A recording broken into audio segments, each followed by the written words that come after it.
Hello everyone. आज हम लोग पढ़ने वाले हैं क्लास 12 की वितान की बुक से चैप्टर नंबर 2 जूझ। इसके लेखक हैं आनंद यादव जी।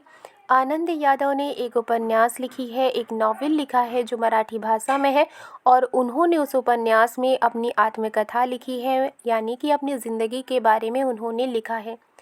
चूँकि आनंद यादव ने उपन्यास को मराठी भाषा में लिखा है और ये जो उपन्यास है उसका एक छोटा सा अंश, एक छोटा सा पार्ट आपको इस चैप्टर के रूप में दिया गया है। चूँकि आनंद यादव ने इसे मराठी भाषा में लिखा है, लेकिन इसका हिंदी अनुवाद केशव प्रथम वीर ने किया है। तो चलिए चैप्टर को शुरू करते हैं। सबसे पहले जान लेते हैं कि जूझ का मतलब क्या होता है। जूझ का मतलब होता है कि अपने मन में किसी न किसी बात की लड़ाई करना, यानी कि किसी न किसी बात में कसमकस रखना।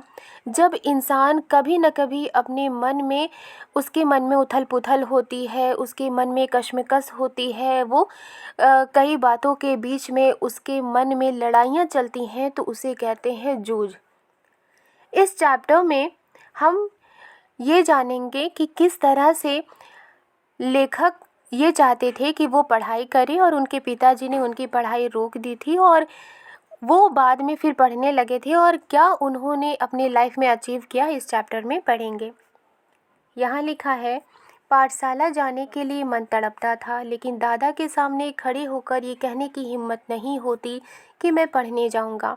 लेखक कहते हैं कि पाठशाला जाने के लिए, यानी कि स्कूल जाने के लिए लेखक का मन तड़पता था, लेकिन दादा के सामने उन्होंने, यहाँ दादा अपने पिताजी को कहा है। लेखक कहते हैं कि लेकिन पिताजी के सामने खड़े होकर ये कहने की हिम्मत नहीं होती कि मैं पढ़ने जाऊंगा, यानी कि लेखक पढ़ने जाएंगे। क्यों उनकी हिम्मत नहीं होती थी? क्योंकि लेखक के पिताजी नहीं चाहते थे कि लेखक आगे की पढ़ाई करे, वो ये चाहते थे कि लेखक खेतों में काम करे। डर लगता था कि हड्डी पसली एक कर देगा, और लेखक को ये हिम्मत क्यों नहीं होती थी पिताजी से कहने की कि वो पढ़ने जाएंगे? क्योंकि उन्हें डर लगता था कि अगर वो अपने पिताजी से ये कहेंगे कि वो पढ़ने जाएंगे, तो उनके पिताजी उनकी हड्डी पसली एक कर देंगे, यानी कि उन्हें बहुत मारेंगे। इसलिए मैं इस ताक में रहता कि कोई दादा को समझा दे। ताक में रहना मीन्स मौके की तलाश में रहना। इसलिए लेखक कहते हैं कि इसलिए मैं मौके की तलाश में रहता कि कोई दादा को समझा दे, यानी पिताजी को ये समझा दे कि लेखक स्कूल जाएंगे। मुझे इसका विश्वास था कि जन्म भर खेत में काम करते रहने पर भी हाथ कुछ नहीं लगेगा। लेखक कहते हैं कि उनका ये यकीन था कि ज़िंदगी भर खेत में काम करते रहने पर भी हाथ कुछ नहीं लगेगा, मीन्स कि उनका कोई सक्सेस वो हासिल नहीं कर पाएंगे। जो बाबा के समय था वो दादा के समय नहीं रहा। यहाँ उन्होंने बाबा अपने दादा को कहा है, यानी पिताजी के पिताजी को कहा है, और दादा उन्होंने अपने पिताजी को कहा है। लेखक कहते हैं कि जो दादा के समय था वो पिताजी के समय नहीं रहा। ये खेती हमें गड्ढे में धकेल रही है। लेखक कहते हैं कि खेती हमें गड्ढे में धकेल रही है। वो ऐसा क्यों सोचते हैं? क्योंकि वो जानते हैं कि ज़िंदगी भर खेतों में काम करते रहने से कुछ भी हासिल नहीं होगा। अगर कोई लाइफ में सक्सेस हासिल करना चाहता है, अगर कोई लाइफ में कुछ बनना चाहता है, तो वो बन नहीं पाएगा, लाइफ में सक्सेस हासिल नहीं कर पाएगा, क्योंकि वो हमेशा ज़िंदगी भर खेतों में काम करता रहेगा। पढ़ जाऊंगा तो नौकरी लग जाएगी, 4 पैसे हाथ में रहेंगे, विठोबा अन्ना की तरह कुछ धंधा कारोबार किया जा सकेगा। लेखक कहते हैं कि वो ये सोचते हैं कि पढ़ लूँगा तो नौकरी लग जाएगी, और अगर नौकरी लग जाएगी तो 4 पैसे हाथ में रहेंगे, और 4 पैसे अगर हाथ में रहेंगे तो वो बिजनेसमैन विठोबा अन्ना की तरह कुछ धंधा कारोबार, यानी कि बिजनेस कर पाएंगे। अंदर ही अंदर इस तरह के विचार चलते रहते, और अंदर ही अंदर, यानी उनके मन के अंदर इस तरह की सोच चलते रहते। वो पढ़ना चाहते थे, आगे बढ़ना चाहते थे, सक्सेस हासिल करना चाहते थे, पढ़ लिख कर नौकरी करना चाहते थे, वो 4 पैसे कमाकर सेविंग करना चाहते थे, और सेव किए हुए पैसे से बिजनेस करना चाहते थे। और ये जो बातें थी वो उनके मन के अंदर चलती रहती थी। दिवाली बीत जाने पर महीना भर ईख पेरने का कोल्हू चलाना होता। लेखक कहते हैं कि जब दिवाली बीत जाती तब महीना भर ईख पेरने का कोल्हू चलाना होता। ईख पेरने का कोल्हू मीन्स कोल्हू एक तरह का यंत्र होता है जो कि पत्थर का बना होता है या फिर लोहे का बना होता है। उसमें एक होल रहता है जिसमें बीज डालकर तेल निकाला जाता है या फिर ईख डालकर उसमें से रस निकाला जाता है। लेखक कहते हैं कि दिवाली बीत जाने के बाद महीना भर कोल्हू चलाना होता था जिसमें ईख को पेरा जाता था और रस निकाला जाता था। कोल्हू जरा जल्दी शुरू किया तो दादा की समझ से ईख की अच्छी खासी कीमत मिल जाती। लेखक कहते हैं कि कोल्हू अगर जल्दी चलाते तो दादा की समझ में यानी कि पिताजी की समझ में ईख की अच्छी खासी कीमत मिल जाती। यानी कि अगर मार्केट में जो चीज़ होती है पहले पहले आती है तो उसकी कीमत ज़्यादा होती है लेकिन बाद में उसकी कीमत कम हो जाती है। इसलिए लेखक यहाँ कहते हैं कि अगर कोल्हू चलाया जाता और उससे ईख को पेरा जाता, ईख से रस निकाला जाता, तो पिताजी की समझ से ईख की अच्छी खासी कीमत मिल जाती और कोल्हू जल्दी चलाने की वजह से मार्केट में जो कीमत है वो अच्छी मिलती। ये उसकी समझ कुछ हद तक सही थी। लेखक कहते हैं कि ये समझ पिताजी की कुछ हद तक सही थी कि सबसे पहले कोल्हू चलाना है और ईख से रस निकालना है और मार्केट में सबसे पहले पहुंचाना है, क्योंकि मार्केट में अगर सबसे पहले पहुंचेगी तो अच्छी खासी कीमत मिलेगी। जब चारों ओर कोल्हू चलने लगती तो बाजार में गुड़ की बहुतायत हो जाती और भाव नीचे उतर आते। लेखक कहते हैं कि जब चारों ओर कोल्हू चलने लगते और ईख से रस निकाला जाता तो बाजार में गुड़ की बहुतायत हो जाती, क्योंकि गुड़ ईख के रस से ही बनाई जाती है और गुड़ का मार्केट में बहुत ज़्यादा होने से ही उसके दाम भी नीचे गिराते, क्योंकि हर कोई ये चाहता है कि गुड़ उसके सेल हो जाए और जल्दी सेल करने के लिए सभी अपने जो दाम है गुड़ के वो कम कर देते। और इसीलिए लेखक यहाँ कहते हैं कि जब चारों ओर कोल्हू चलने लगते और बाज़ार में गुड़ बहुत ज़्यादा आने लगता तो गुड़ के दाम नीचे गिराते, यानी कि उनका कम दाम मिलता। उस समय नंबर 1 और नंबर 2 का गुड़ बहुत आता और हमारे जैसे खेतों पर ही बनाए गए नंबर 3 के गुड़ को कौन पूछता। लेखक कहते हैं कि उस समय जब गुड़ ज़्यादा मार्केट में आने लगते उस समय नंबर 1 और नंबर 2 का गुड़ यानी 1 नंबर का गुड़ और 2 नंबर का गुड़ बहुत आता मार्केट में, और चूँकि उनके खेतों पर नंबर 3 के गुड़ बनाए जाते थे इसलिए लेखक कहते हैं मार्केट में नंबर 1 और नंबर 2 का गुड़ आ जाने से हमारे खेतों में बने हुए नंबर 3 के गुड़ को कौन पूछता। बाकी के किसान दूसरे ढंग से विचार करते थे। उनका मत था कि यदि ईख को और कुछ दिन खेत में खड़ी रहने दिया गया तो गुड़ ज़रा ज़्यादा निकलता है। देर तक खड़ी रहने वाली ईख के रस में पानी की मात्रा कम होती है और रस गाढ़ा हो जाता है, जिसके कारण ज़्यादा गुड़ निकलता है। लेकिन दादा की समझ से गुड़ ज़्यादा निकलने की अपेक्षा भाव ज़्यादा मिलना चाहिए, इसलिए सारे गांव भर में हमारा कोल्हू सबसे पहले शुरू होता था। लेखक कहते हैं कि जिस तरह से मेरे पिताजी सोचते थे कि पहले ही ईख का रस निकाल लेना चाहिए ताकि उसकी अच्छी कीमत मिलेगी, लेकिन जो बाकी के किसान थे उनके सोचने का ढंग अलग था। उनका मत था यानी कि वो ये मानते थे कि अगर ईख को और कुछ दिन खेत में खड़ी रहने दिया गया तो गुड़ ज़्यादा निकलता है। इसका रीज़न क्या है? किसान ऐसा क्यों सोचते थे कि अगर कुछ दिन खेत में ईख को रखा जाए तो गुड़ ज़रा ज़्यादा निकलता है? क्योंकि देर तक खड़े रहने वाली ईख के रस में पानी की मात्रा कम होती है, यानी कि अगर देर तक ईख को खड़ा रखा जाए, खेतों में रखा जाए तो ईख के रस में जो पानी होती है वो मात्रा कम होती है और रस जो है वो गाढ़ा हो जाता है और इसकी वजह से ज़्यादा गुड़ निकलता है। लेकिन दादा की समझ से गुड़ ज़्यादा निकलने की अपेक्षा भाव ज़्यादा मिलने चाहिए। लेकिन लेखक के पिताजी के अनुसार गुड़ ज़्यादा निकलने के मुकाबले गुड़ का दाम ज़्यादा मिलना चाहिए, इसलिए सारे गांव भर में हमारा कोल्हू सबसे पहले शुरू होता था। लेखक कहते हैं कि उनके पिताजी इस तरह से सोचते थे कि ज़्यादा गुड़ निकलने के मुकाबले ज़्यादा दाम मिलना चाहिए और इसी सोच की वजह से गांव भर में सबसे पहले लेखक के कोल्हू यानी कि लेखक और उनके पिताजी कोल्हू शुरू करते थे। इसी कारण वह इस वर्ष भी शुरू हुआ और हम उससे जल्दी निपट गए, आगे के काम में लग गए। और इसी वजह से इस वर्ष भी यानी दिवाली के बाद कोल्हू उन्होंने शुरू किया और हम उससे जल्दी निपट गए, यानी कि ईख से रस निकालने का काम उन्होंने जल्दी कर लिया और आगे के काम में लग गए। सभी जन धूप में लेटे हुए थे। माँ धूप में कंडे थाप रही थी। मैं बाल्टी में पानी भर भर कर उसे दे रहा था। कुछ न कुछ बातचीत भी कर रहे थे। हम दोनों ही थे, इसलिए वो सोच कर कि बात माँ से कहनी चाहिए और मैंने अपने पढ़ने की बात छेड़ दी। लेखक कहते हैं कि सभी लोग धूप में लेटे हुए थे।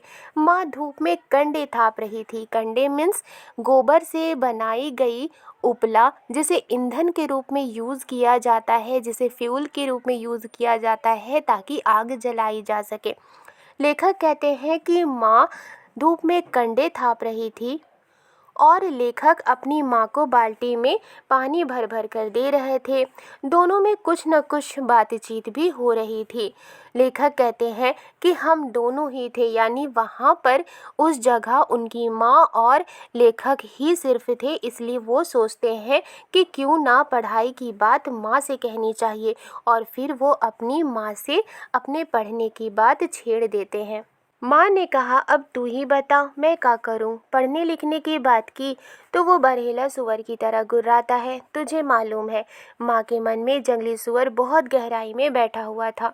लेखक कहते हैं कि जब वो अपनी माँ से अपनी पढ़ाई की बात करते हैं तो उनकी माँ उनसे कहती है कि अब तुम ही बताओ मैं क्या करूँ। पढ़ने लिखने की अगर मैं बात करती हूँ तुम्हारे पिताजी से तो वो बरहेला सुअर मीन्स कि जंगली सुअर की तरह गुर्राते हैं। तुझे मालूम है, यानी कि लेखक को भी ये मालूम है कि जब भी उनके पिताजी से पढ़ाई लिखाई की बात की जाती है तो वो बहुत ज़्यादा गुस्सा करते हैं। यहाँ पर बरहेला सुअर गुर्राना मीन्स बरहेला जो सुअर होता है, जो जंगली सुअर होता है, वो बहुत ज़्यादा गुस्से में गुर्राता है। इसलिए यहाँ उनकी माँ बरहेला सुअर का एग्जाम्पल देते हुए कहती हैं कि अगर उनके सामने पढ़ने लिखने की बात की तो वो जंगली सुअर की तरह गुर्राते हैं। माँ के मन में जंगली सुअर बहुत गहराई में बैठा हुआ था। क्यों उनके दिल में जंगली सुअर बहुत गहराई में बैठा हुआ था? क्योंकि जो जंगली सुअर होता है वो गुस्से में बहुत गुर्राता है और उसी तरह से लेखक के पिताजी भी गुस्सा करते थे। अब मड़ा यानी खेती के सभी काम बीत गए हैं। यहाँ पर ये जो लेटर है वो मराठी लैंग्वेज का एक लेटर है जिसे हम ड़ कहते हैं, इसलिए यहाँ क्या लिखा है, मड़ा। मड़ा मीन्स खेती। लेखक कहते हैं कि अब मड़ा यानी खेती के सभी काम बीत गए हैं। मेरे लिए अब तो कुछ तो करना नहीं रह गया है। लेखक क्या कहते हैं कि अब तो खेती के भी सब काम हो चुके हैं, अब मेरे लिए तो कुछ करना नहीं रह गया है। इसलिए कहता हूँ तू दत्ताजी राव सरकार से मेरे पढ़ने के बारे में कह। आज ही रात को उनके यहाँ चलेंगे। मैं चलूँगा तेरे साथ। तू उन्हें सब कुछ समझा कर बता दे तो वे दादा को ठीक तरह से समझा सकेंगे। लेखक अपनी माँ से कहते हैं कि अब मड़ा यानी खेती के सभी काम हो चुके हैं, अब मेरे लिए खेतों में काम करने को तो कुछ है नहीं। इसीलिए कहता हूँ, लेखक अपनी माँ से कहते हैं कि इसीलिए कहता हूँ तू दत्ताजी राव सरकार से मेरे पढ़ने के बारे में कह। लेखक किसके बारे में कह रहे हैं? दत्ताजी राव सरकार के बारे में कह रहे हैं। अपनी माँ से कह रहे हैं कि उनके पास चलिए और उनसे मेरे पढ़ने के बारे में कहिए। आज ही रात को उनके यहाँ चलेंगे। लेखक अपनी माँ से कहते हैं कि आज ही रात को उनके यहाँ चलेंगे और उनसे पढ़ाई के बारे में बात करेंगे। वो अपनी माँ से कहते हैं कि आप अकेले नहीं जाइएगा, मैं भी आपके साथ चलूँगा। और वो अपनी माँ से कहते हैं कि आप उन्हें सब कुछ समझा कर बता दीजिएगा कि किस तरह से मेरे पिताजी नहीं चाहते कि मैं पढ़ाई करूं, वो ये चाहते हैं कि मैं खेतों में काम करूं।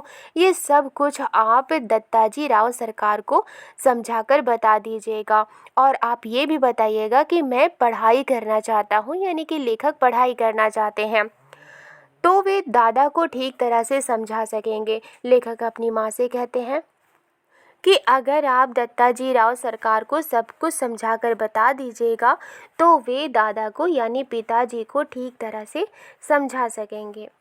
ठीक है चलेंगे, माँ ने हाँ तो की, लेकिन अंदर से माँ के स्वर में उदासी थी।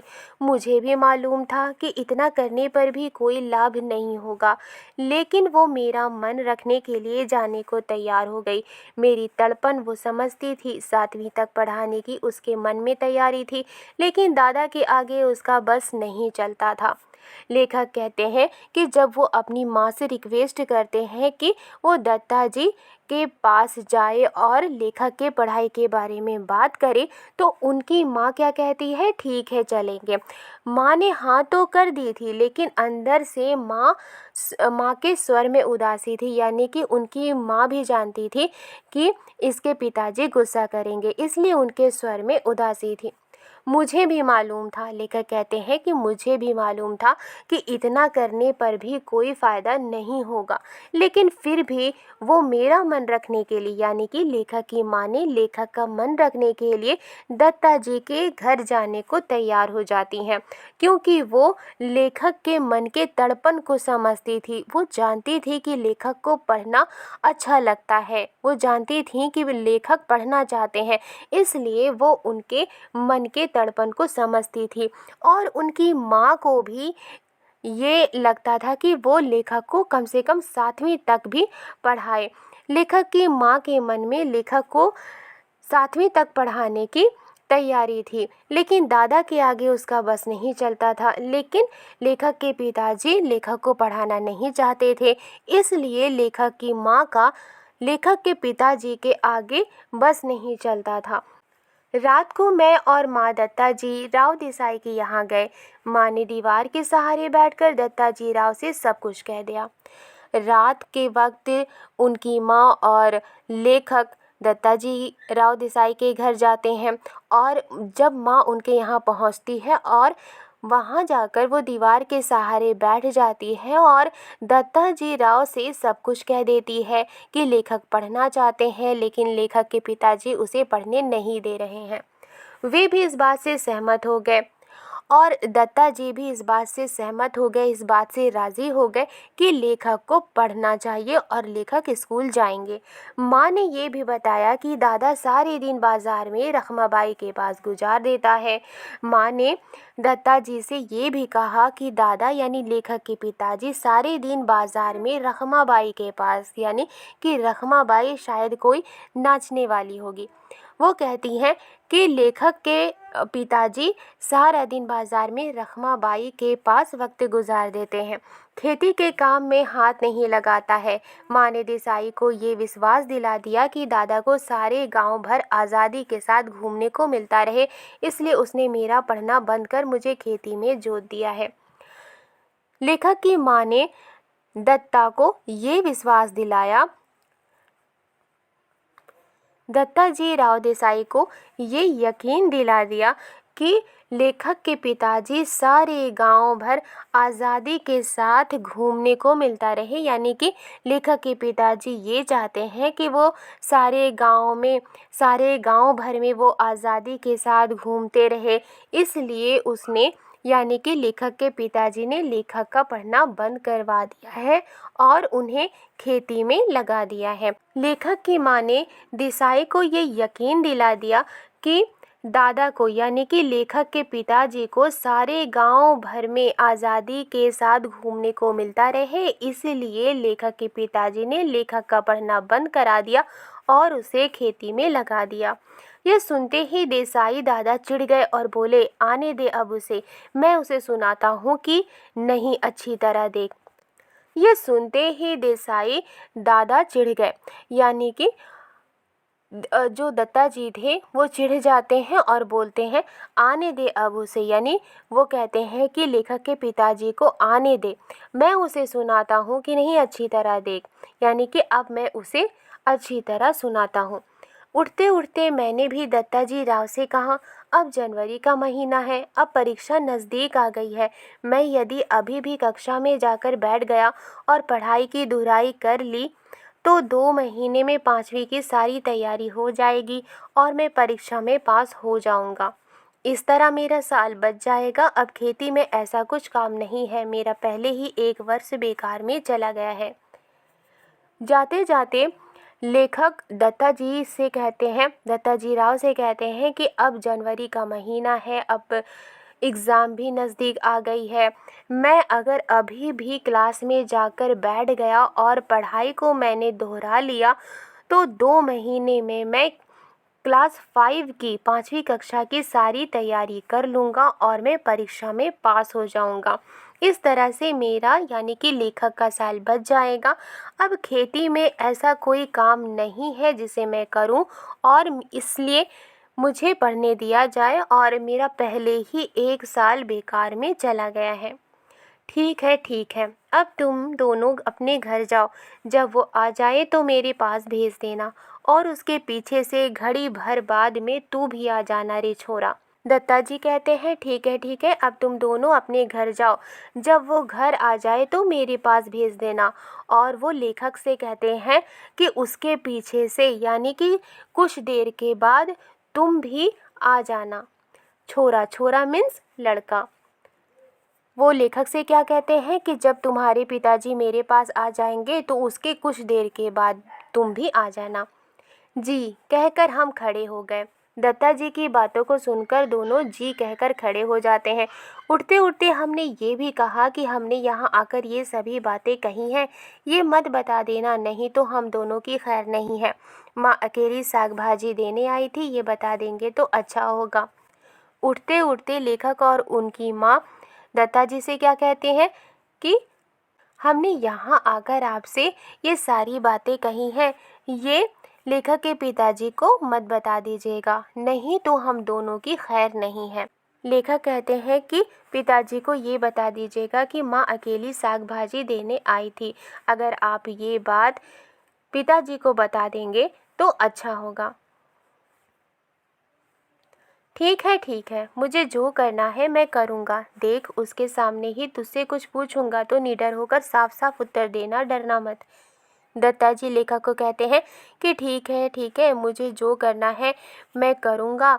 और वो लेखक से ये कहते हैं कि उसके सामने मैं तुझसे कुछ पूछूंगा और तुम निडर होकर साफ साफ उसका उत्तर देना। तुम अपने पिताजी के सामने मत डरना। नहीं जी, लेखक उन्हें क्या कहते हैं, नहीं जी।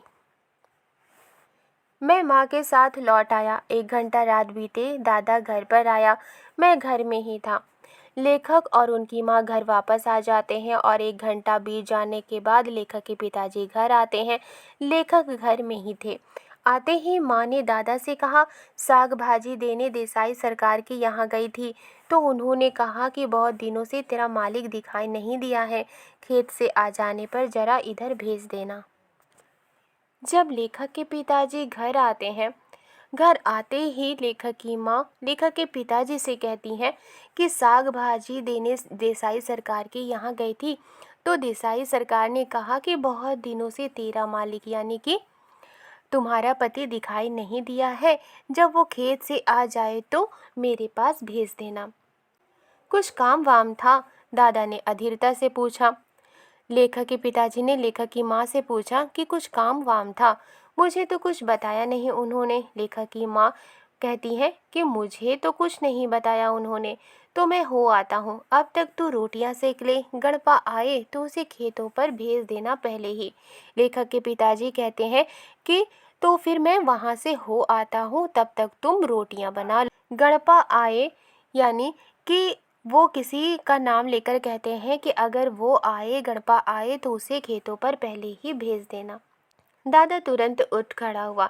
लेखक कहते हैं कि लेखक के पिताजी तुरंत उठ खड़े हुए। देसाई की बाड़ी का बुलावा दादा के लिए सम्मान की बात थी। लेखक कहते हैं कि देसाई के घर का बुलावा लेखक के पिताजी के लिए इज्जत की बात थी। आधा घंटा बीतने पर माँ ने मुझसे कहा कि अब तू जा, कहना जीम ने बुलाया है। जब आधा घंटा बीत जाता है तब लेखक की माँ लेखक से कहती हैं कि अब तुम जाओ और वहाँ जाकर कहना कि खाने के लिए बुलाया है। अच्छा, लेखक क्या कहते हैं? अच्छा, मैं पहुंचा तो सरकार मेरी राह देख रहे थे। लेखक कहते हैं कि जब मैं देसाई सरकार के यहाँ पहुंचा तो देसाई सरकार मेरी राह देख रहे थे, मेरी इंतज़ार कर रहे थे। क्यों आया रे छोरे? अब वो एक्टिंग करके पूछते हैं।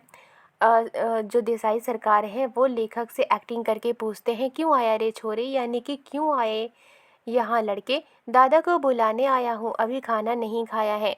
लेखक भी नाटक कर रहे थे, लेखक भी एक्टिंग कर रहे थे। वो क्या कहते हैं कि पिताजी को बुलाने आया हूँ क्योंकि उन्होंने अभी खाना नहीं खाया है, उन्हें खाने के लिए बुलाने आया हूँ। बैठ बैठ थोड़ी देर, अभी तो आया है वो मेरे पास। बैठ बैठ थोड़ी देर, अभी तो आया है वो मेरे पास। देसाई सरकार लेखक से कहते हैं कि बैठो थोड़ी देर, अभी तो अभी तो तुम्हारे पिताजी मेरे पास आए हैं। जी, मैं बैठ गया। लेखक क्या कहते हैं? जी, और जी कहकर वो बैठ जाते हैं। धीरे धीरे दत्ताजी राव पूछने लगे, कौन सी में पढ़ता है रे तू? फिर बात करते करते देसाई सरकार पूछने लगते हैं लेखक से कि तुम कौन से क्लास में पढ़ते हो? जी, 5वीं में था किंतु अब नहीं जाता हूँ।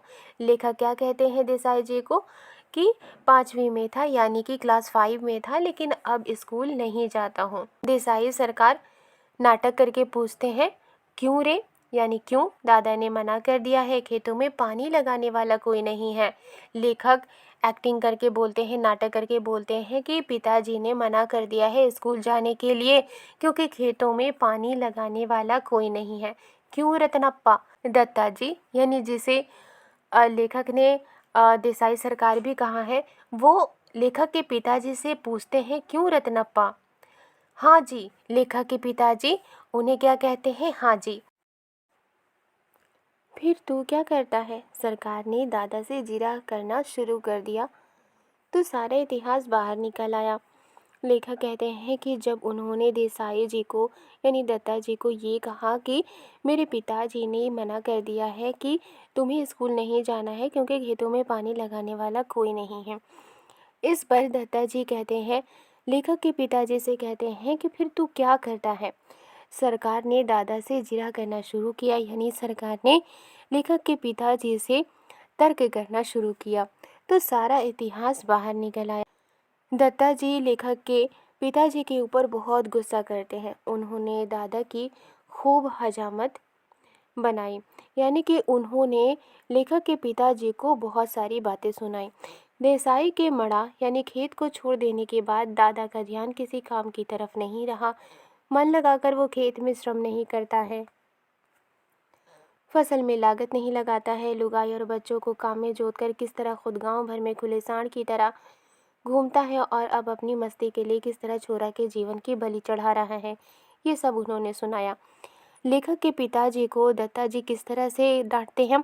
दत्ता जी उन्हें ये कहते हैं, लेखक के पिताजी से कहते हैं कि तुमने तो मड़ा यानी खेत को छोड़ देने के बाद लेखक के पिताजी का ध्यान किसी भी काम की तरफ नहीं रहता है। वो मन लगाकर खेतों में मेहनत नहीं करते हैं, फसल में लागत नहीं लगाते हैं, यानी कि फसल में पूंजी नहीं लगाते हैं। लुगाई और बच्चों को मीन्स कि पत्नी और बच्चों को काम में लगाकर वो खुद गांव भर में खुले सांड की तरह यानी कि पूरी आज़ादी से वो घूमते हैं और अपनी मस्ती के लिए किस तरह छोरा यानी कि लेखक के ज़िंदगी को वो बलि चढ़ा रहे हैं। ये सारी बातें देसाई जी यानी दत्ता जी ने लेखक के पिताजी को कहा और इन सारी बातों को कहकर वो लेखक के पिताजी को डांट रहे थे। दादा के हर एक तर्क को दत्ता जी राव ने काट दिया और मुझसे कहा, सवेरे से तू पाठशाला जाता रहा, कुछ भी हो पूरी फीस भर दे उस मास्टर की और मन लगाकर पढ़ाई कर और किसी भी तरह साल नहीं मारा जाए इसका ध्यान रख। लेखक के पिताजी को जब दत्ता जी डांट रहे थे तब लेखक के पिताजी उन्हें तर्क दे रहे थे, उन्हें समझा रहे थे कि ऐसा नहीं है, लेकिन दत्ता जी उनकी किसी भी बात को मानने से इनकार कर रहे थे और उनके तर्क को काट दे रहे थे। और उन्होंने यानी कि दत्ता जी ने लेखक से कहा कि सवेरे से तू स्कूल जाओ और कुछ भी हो पूरी फीस तुम भर दो उस मास्टर की, और मन लगाकर पढ़ाई करना, और किसी भी तरह से तुम्हारा साल बर्बाद ना हो इसका ध्यान रखना। यदि इसने तुझे पढ़ने नहीं भेजा तो सीधा चला आ इधर। दत्ता जी क्या कहते हैं लेखक को कि अगर इसने यानी कि तुम्हारे पिताजी ने अगर तुम्हें पढ़ने नहीं भेजा तो तुम सीधा मेरे पास चले आना। सुबह शाम जो हो सके वो काम कर यहाँ, और पाठशाला जाते रहना। दत्ता जी उसे कहते हैं, लेखक को कहते हैं कि सुबह हो या शाम हो जो काम है तुम यहीं करना, और तुम स्कूल जाते रहना, मैं पढ़ाऊँगा तुझे। दत्ता जी लेखक को कहते हैं कि अगर तुम्हारे पिताजी तुम्हें नहीं पढ़ाएंगे तो मैं पढ़ाऊँगा तुम्हें। इसके पास ज़रा ज़्यादा बच्चे हो गए हैं इसलिए तुम्हारे साथ कुत्तों की तरह बर्ताव करता है। दत्ता जी क्या कहते हैं कि तुम्हारे पिताजी के ज़्यादा बच्चे हो गए हैं इसलिए ये तुम्हारे साथ कुत्तों जैसा बर्ताव करता है।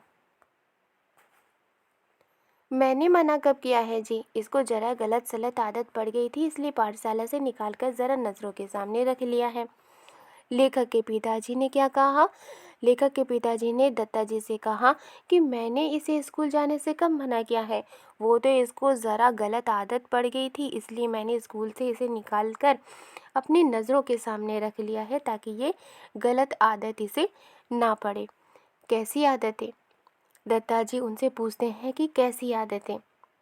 चाहे जैसी यहाँ वहाँ कुछ भी करता है, कभी कंडे बेचता, कभी चारा बेचता, सिनेमा देखता, कभी खेलने जाता, खेती और घर के काम में इसका बिल्कुल ध्यान नहीं है। दादा ने मेरे ऊपर अचानक हल्ला बोल दिया। लेखक के पिताजी दत्ता जी से क्या कहते हैं कि इसकी आदत ही बुरी हो गई है, ये बहुत सारे गलत गलत काम करता है। इस पर दत्ता जी उनसे पूछते हैं कि कौन सा गलत काम करता है। लेखक के पिताजी ये बताते हैं कि ये यहाँ वहाँ कुछ भी करता रहता है।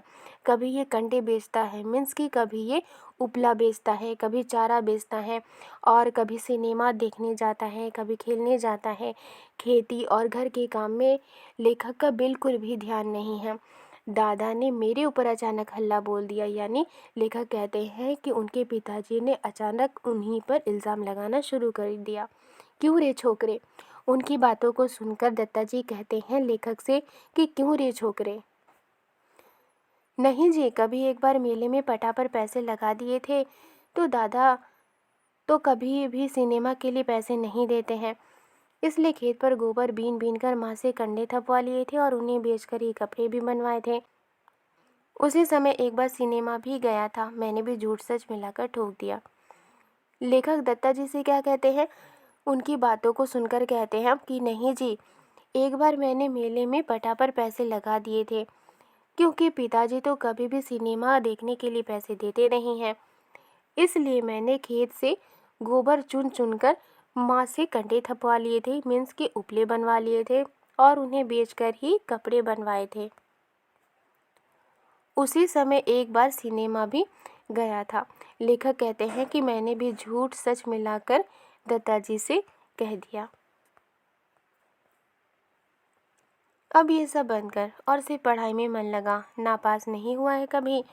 दत्ता जी लेखक से कहते हैं अब ये सब बंद कर, यानी ये खेलना, कंडे बेचना, सिनेमा देखना, ये सब बंद कर और सिर्फ पढ़ाई में मन लगाओ।